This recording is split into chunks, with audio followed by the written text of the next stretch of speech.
Okay, this next video is all about how you take a fraction and convert it into a percentage. Now in the last video we talked about that a percent is already a fraction or a form of a fraction, and that denominator is 100 because percents means per 100.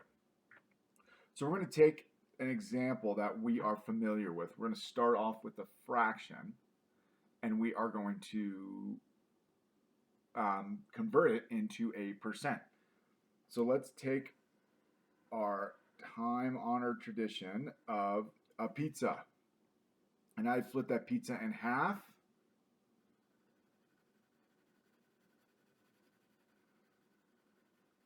What is my fraction? Well, we should all know that the denominator is 2 because I have 2 pieces. And how many do I have of those pieces? I have 1. So we know that this represents 1/2. What if I wanted to convert this into a percentage? All I need to do, and this is going to be our key here, is we need to set our fraction.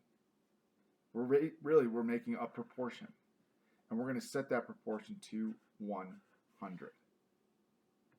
And up top is going to be our percent. And over here is going to be the key. We're going to use this over and over again. Percent over 100. Percent over 100. Notice it's always out of 100 because percent means out of 100. So after I set this up, this looks just like any of our proportion problems where I have to figure out what my percent is. I'm going to treat that like x. And I'm going to do that. So I need to solve for x, and I'm going to see if there's a relationship. And in this case, there is. Is there a magical number that I can multiply the 2 by to get to 100? Now before I get into that, that brings me to another point that I want to make that's going to be really helpful to help us figure out these percent problems. Is what are the factors of 100? Remember, factors are numbers that multiply by each other to get me to a certain number. So I'm looking for 2 numbers that multiply to 100. And I'm going to start on one side here. I know that 1 is a factor, 2 is a factor, 4 is a factor, 5 is a factor, and 10 is a factor.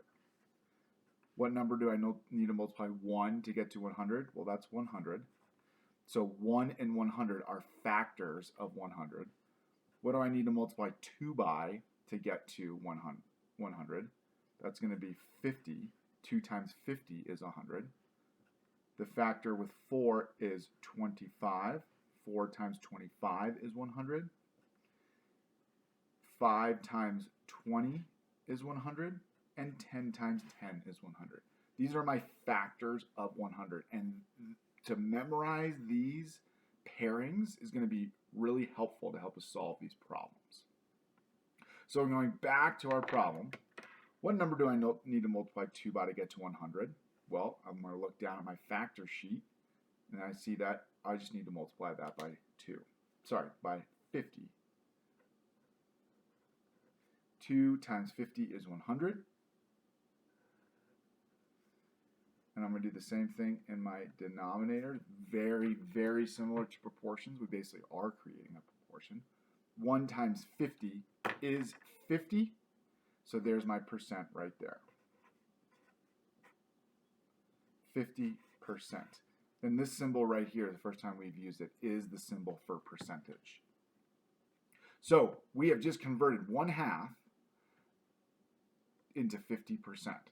And we're going to see time and time again that fractions and percents are the same thing, just represented in different ways. Let's do one more. Here's my pizza again. I'm going to slice it into 4 halves. 4 halves. I'm going to slice it into 4 sections. And I'm going to take 3 of them. So my fraction, you guys should know, is I've got 4 slices, and I have 3 of them. So my fraction that represents this pizza is 3/4. To turn this into a percentage, I'm going to set that equal to a new fraction, and that fraction is going to be 100 over percent, just like what we did up here.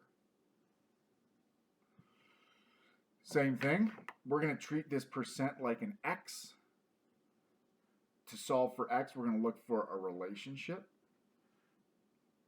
4, is there a number I can multiply the 4 by to get to 100? Well, I can look back at my cheat sheet up here, which you guys should start to memorize, and know that if I multiply 4 times 25, I get to 100.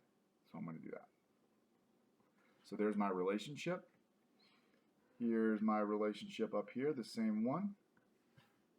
Now I just need to do 3 times 25. That's going to give me 75. A trick here is I have 4 quarters in $1. And how much is a quarter worth? Well, that is worth 25. So if I had 3 quarters, how much money do I have? I have 75 cents. But really, we're using the whole number, not the decimal. So there's my percent right there, is 75%. Again, 3/4 and 75% are the same thing. They represent the same amount, this amount right here, but just in different expressions, different ways to say it. Thanks.